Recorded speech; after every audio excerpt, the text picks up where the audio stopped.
उद्धव ठाकरेंनी भाजपच्या हिंदुत्वावर सवाल उपस्थित केलाय। मोदींची सौगाते मोदी हे सौगाते सत्ता आहे। मुस्लिम गट आमच्याकडे आल्यावर हिंदुत्व सोडलं असं म्हणाले। मात्र आता बटेंगे तो कटेंगे म्हणणारे सौगात देतात, त्यामुळे भाजपनं हिंदुत्व सोडलंय असं त्यांनी जाहीर करावं असा टोला उद्धव ठाकरेंनी लगावला। मुख्यमंत्री देवेंद्र फडणवीस सगळ्यांना सावरण्याचा प्रयत्न करतायत, त्यामुळे शिंदे फडणवीसांना छळतात की काय असा प्रश्न पडतो असं म्हणत उद्धव ठाकरेंनी एकनाथ शिंदेंसह देवेंद्र फडणवीसांना टोला लगावला। खरी शिवसेना आमचीच आहे, एसएनसी हा गद्दारांचा गट आहे, एसएनसीची बदनामी झाली तर एसएनसी गद्दार आहे असा हल्लाबोल उद्धव ठाकरेंनी केला। मनसेच्या बॅनरवरून उद्धव ठाकरेंनी नाव न घेता राज ठाकरेंना टोला लगावलाय। बाळासाहेबांचा फोटो वापरण्याशिवाय कुणाला दुसरा पर्याय नाही अशी टीका उद्धव ठाकरेंनी केली। अधिवेशनावर उद्धव ठाकरेंनी हल्लाबोल केला। सरकारचं अपयश लपवणारं हे अधिवेशन होतं। अधिवेशनात नेत्यांचा माज दिसला। सरकारनं फक्त घोषणा केल्या, मात्र त्याची पूर्तता काही केली नाही असा गंभीर आरोप उद्धव ठाकरेंनी केला। कामराला समन्स मग सोलापूरकरला समन्स का नाही असा सवाल उद्धव ठाकरेंनी विचारला। कोरटकरला एक निबंध लिहायला लावतील आणि सोडून देतील अशी टीका उद्धव ठाकरेंनी केली। वाघ्या कुत्र्याच्या समाधीवरून पेटवा पेटवी नको, वाघाच्या समाधीवर समिती नेमून निर्णय घ्या, समाधीबद्दल इतिहास तज्ज्ञांचं मत घ्या असं आवाहन उद्धव ठाकरेंनी केलं।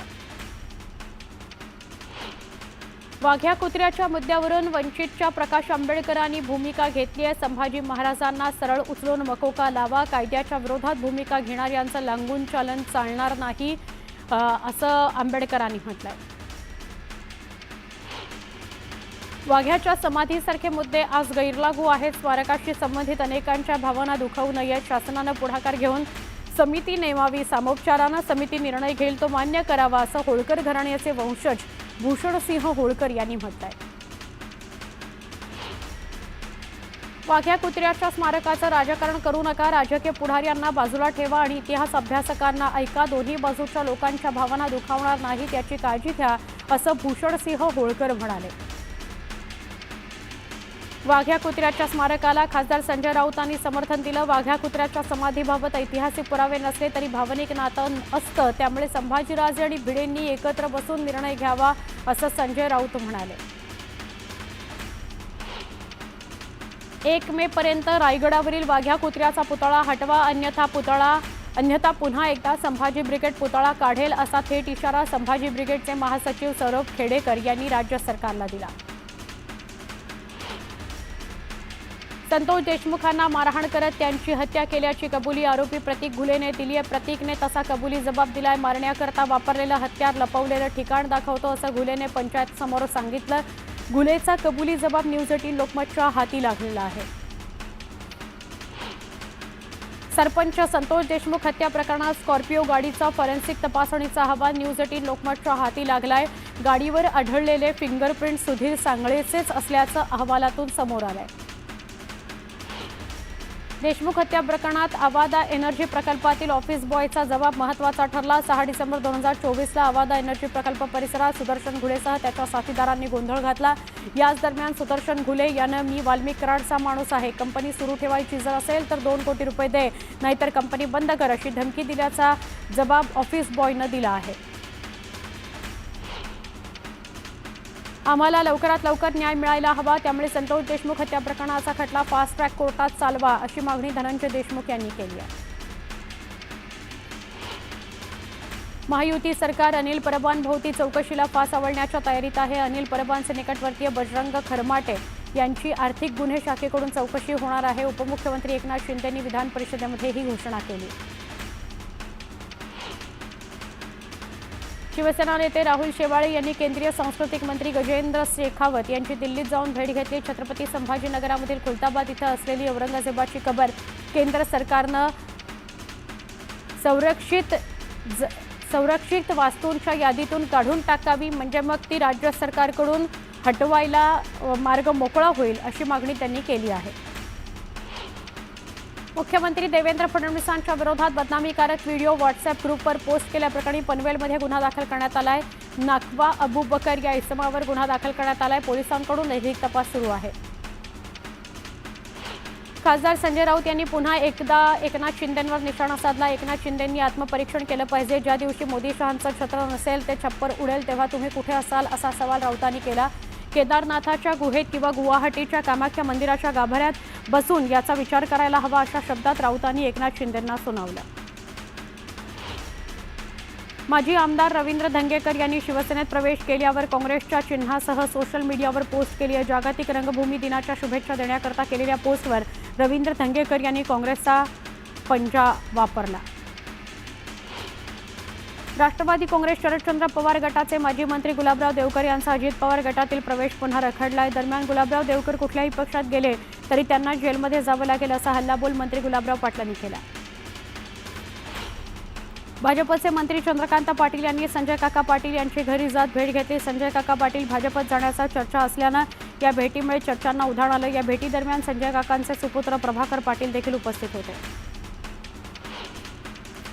जालन्याचे शिवसेनेचे आमदार अर्जुन खोतकर यांची मंत्रिपदाचा दर्जा असलेल्या अंदाज समिती प्रमुखपदी नियुक्ती करण्यात आली आहे। त्यामुळे खोतकर यांच्या कार्यकर्त्यांमध्ये आनंदाचं वातावरण आहे।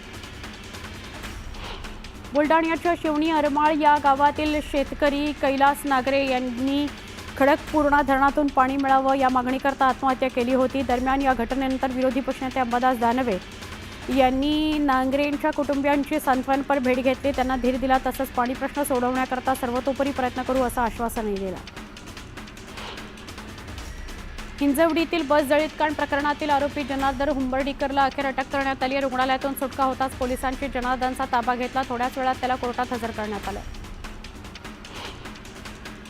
इंद्रजित सावंतांना मीच फोन केला होता अशी कबुली प्रशांत कोरटकरनं पोलीस चौकशीत दिल्याची माहिती सूत्रांनी दिली आहे। मोबाईल डेटा ही मीच डिलीट केला अशी कबुली त्यानं दिल्याची माहिती तो मी नव्हेच म्हणणारा कोरटकर पोलिसांसमोर कबूल झाला। चौकशी दरम्यान प्रशांत कोरटकरच्या छातीत मध्यरात्री कळ आली। कोरटकरची वैद्यकीय तपासणी करण्यात आली। वैद्यकीय तपासणीनंतर चौकशी करता कोरटकरला दुसऱ्या ठिकाणी हलवण्यात आलंय। नागपुरात हिंसाचारामुळे झालेल्या नुकसानीचे पंचनामे पूर्ण झाले। सरकारी नियमानुसार नुकसानग्रस्तांना 7,20,000 रुपयांची मदत दिली जाणार आहे। ही मदत येत्या 2-3 दिवसात मिळण्याची शक्यता आहे। दगडफेक आणि जाळपोळीच्या घटनेत 61 वारांचं नुकसान झालं असून एका घराचंही नुकसान झालं।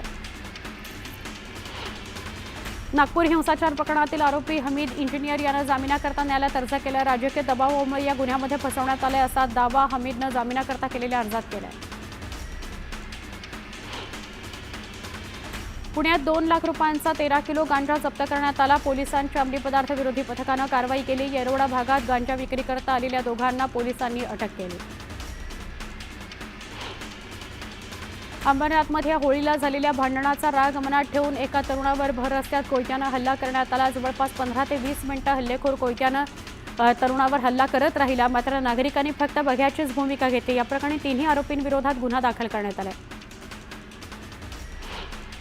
पुणे विभागाच्या महावितरण विभागानं थकबाकी वसूल करण्याकरता आता वीजपुरवठा खंडित करण्याची मोहीम सुरू केली आहे। महावितरणकडून पुणे विभागात गेल्या 25 दिवसात तब्बल 29,000 जणांचा वीजपुरवठा वीज बिल न भरल्यामुळे खंडित करण्यात आला। अंबरनाथमध्ये एका भरधाव टेम्पोनं सायकल स्वाराला जोरदार धडक दिली। या अपघातात सायकल स्वाराचा जागीच मृत्यू झाला। पकडला जाऊ नये म्हणून टेम्पोला कलर दिला होता, मात्र पोलिसांनी आरोपीला अटक केली। पुणे जिल्हा परिषदेच्या शिक्षकांची हजेरी आता बायोमेट्रिकवर होणार असून जिल्हा परिषदेच्या सगळ्या शाळेत बायोमेट्रिक प्रणाली बसवण्यात येणार आहे। शिक्षकांच्या अनुपस्थितीचं प्रमाण कमी करण्याकरता जिल्हा प्रशासनानं हा निर्णय घेतला आहे। ढगाळ वातावरणामुळे घटलेल्या कमाल तापमानात वाढ झाल्यानं उष्णतेचा पारा 42 अंशांवर गेला आहे। त्यामुळे पुणेकर गरमीनं हैराण झालेला आहे। यंदा अकोला जिल्हा राज्यातील सर्वाधिक तापदायक ठरलेला आहे। अकोल्यातील तापमान 42 अंशांवर गेले आहे, तर येत्या 2 दिवसात तापमानाचा पारा 40च्या आत राहण्याचा अंदाज हवामान विभागानं वर्तवला आहे। उत्तर पुणे जिल्ह्यामध्ये कांदा काढणीला वेग आलाय, मात्र सध्या कांद्याला समाधानकारक बाजारभाव मिळत नसल्यानं भविष्यात कांद्याला चांगला बाजारभाव मिळेल या आशेने शेतकऱ्यांनी आपल्या शेतातील काढलेला कांदा साठवायला सुरुवात केली आहे। हिंगोली जिल्ह्यात मोठ्या प्रमाणामध्ये शेतकरी बियाण्यांच्या कांदा पिकाची लागवड करतात। यंदाही 5ही तालुक्यात अनेक शेतकऱ्यांनी बियाण्यांच्या कांद्याची लागवड केली। चांगला दर मिळण्याची अपेक्षा आहे। कृषी मंत्र्यांच्या जिल्ह्यात युरियाचा कोट्यवधींचा घोटाळा झाल्याची माहिती समोर आली आहे। शेतीसाठीचा 90 टन युरिया गोदरेज ॲग्रोवेट खासगी कंपनीच्या घशात घातला जात होता। या प्रकरणी कृषी मंत्री माणिकराव कोकाटे यांच्या आदेशानंतर दिंडोरी पोलिसात गुन्हा दाखल करण्यात आला। संपूर्ण अकोला शहरासह मूर्तिजापूर, बोरगाव, मंजू, अकोला आणि अन्य 64 गावांना पाणीपुरवठा करणाऱ्या महान धरणामध्ये गेल्या वर्षीपेक्षा 34% अधिकचा जलसाठा आहे. मात्र उन्हाची तीव्रता पाहता पाण्याचं बाष्पीभवन होण्याची शक्यता आहे. त्यामुळे पाणी जपून वापरा असं आवाहन करण्यात येत आहे. नंदुरबार जिल्ह्यात संभाव्य पाणी टंचाईच्या अनुषंगाने 1,44 लाखांचा आराखडा तयार करण्यात आला. या जिल्ह्यातील 98 ग्रामपंचायत आणि 117 पाड्यांवर टंचाई सदृश परिस्थितीचा अंदाज वर्तवण्यात येतोय. त्यामुळे नागरिकांनी पाणी जपून वापरावं असं आवाहन करण्यात आलं.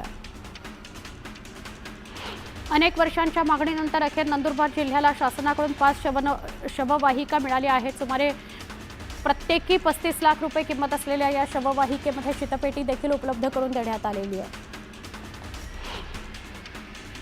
वेरूळ पाठोपाठ अजिंठा लेण्यातील पर्यटकांवर मधमाशांनी हल्ला केला. या हल्ल्यात ऑस्ट्रेलियन पर्यटक जखमी झालेले आहेत. तर अन्य पर्यटक लपून बसल्यानं ते वाचले. पुणे जिल्ह्यातील खेड तालुक्यातील पडसूल या गावात पाणी टंचाईचा कहर बघायला मिळाला. गेल्या 2 महिन्यांपासून या गावात अजब फतवा काढण्यात आलाय. 7 परस खोल विहिरीतून पोटाला पीळ पडेल एवढ्या खोलवर पाणी ओढायचं आणि त्यातही केवळ 2 हंडेच पाणी घ्यायचं. 3रा हंडा जर घेतला तर व्यक्तीला 100 रुपयांचा दंड. त्यामुळे नागरिकांनी संताप व्यक्त केला.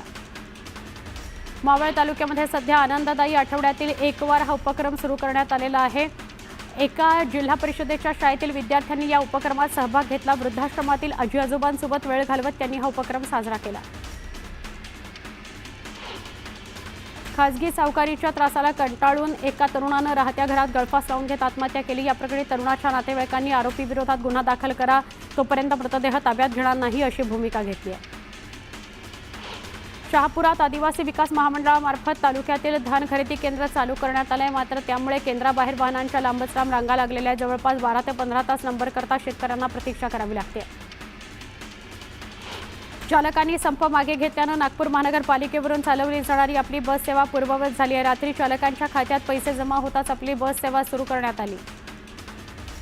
राज्याच्या भूमी अभिलेख विभागानं सर्व्हे नंबर निहाय गाव नकाशा ऑनलाईन पद्धतीनं उपलब्ध करून दिला. या सुविधेमुळे संबंधित गावांमध्ये जमीन कुठे आहे, जमिनीच्या चतुःसीमा, आजूबाजूचे गट नंबर आणि मालक कोण आहेत याची माहिती घरबसल्या एका क्लिकवर मिळणार आहे. सोलापूर NTPCमध्ये आता थर्मल पॉवरसोबत सौर ऊर्जा माध्यमातून देखील वीज निर्मिती केली जाणार आहे. त्यासाठी सोलापुरात 23 मेगावॅट क्षमतेच्या ग्राउंड माउंटेड सौर प्रकल्पाची उभारणी केली जाते. सोलापुरातील डेरा फॅक्टरी अशी ओळख असणाऱ्या होडगी या गावातील माठ व्यवसायाला घरघर लागलेली आहे. काळ्या मातीतून उष्णतेचे चटके सहन करत मठाला आकार दिला जातो. मात्र याला घरघर लागल्यानं व्यावसायिकांमध्ये नाराजी आहे. रायगड जिल्ह्याचं मुख्यालय असलेल्या अलिबागमधील जिल्हा शासकीय रुग्णालयामध्ये पिण्याच्या पाण्याच्या फिल्टरमध्ये चक्क माती आणि छोट्या अळ्या आढळून आल्या. त्यामुळे रुग्णांच्या आरोग्याचा प्रश्न पुन्हा एकदा ऐरणीवर आलेला आहे. सांगलीच्या इस्लामपूरमध्ये एका महिलेच्या दारात जादूटोणा आणि करणीचा प्रकार समोर आला. मात्र अंधश्रद्धा निर्मूलन समितीच्या कार्यकर्त्यांनी वेळीच हस्तक्षेप करून कुटुंबियाचं आणि नागरिकांचं प्रबोधन केलं. पोलिसांच्या उपस्थितीत सगळे साहित्य बाजूला केलं. एक महत्त्वाची बातमी आहे. शिवसेना प्रमुख बाळासाहेब ठाकरेंच्या बॅनरवरील फोटोवरून पुन्हा एकदा दोन्ही ठाकरे आमने सामने आले. मनसेनं गुढीपाडव्याच्या मेळाव्याकरता जोरदार तयारी सुरू केली आहे. या पार्श्वभूमीवर दादर परिसरात बॅनरबाजी करण्यात आली. त्या बॅनरवर शिवसेना प्रमुखांचा फोटो झळकल्यामुळे अनेकांच्या भुवया उंचावल्या. खरं तर मनसेच्या स्थापनेनंतर बाळासाहेब ठाकरे यांनी राज ठाकरे यांना आपला फोटो वापरू नका असं सांगितलं होतं. त्यानंतर मनसेनं आपल्या बॅनरवरून शिवसेना प्रमुखांचा फोटो काढून टाकला होता. पण आता पुन्हा एकदा शिवसेना बाळासाहेब ठाकरेंचा फोटो मनसेच्या बॅनरवर झळकल्यामुळे दोन्ही ठाकरे आमनेसामने आले आहेत.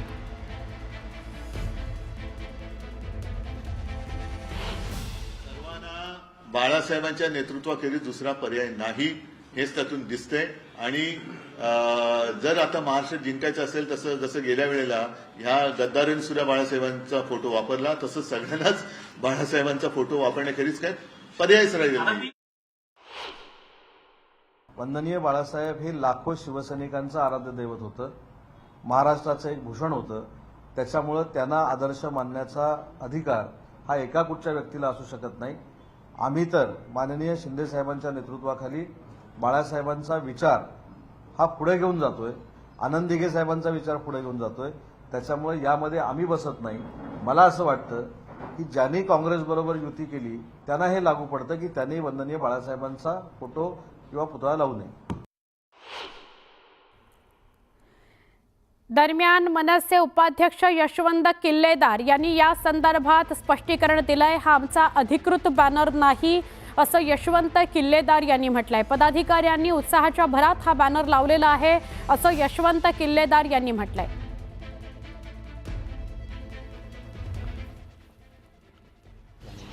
सर्व पदाधिकाऱ्यांना दिलेली आहे. तीच आमची अधिकृत इमेज आहे किंवा अधिकृत डिझाईन आहे.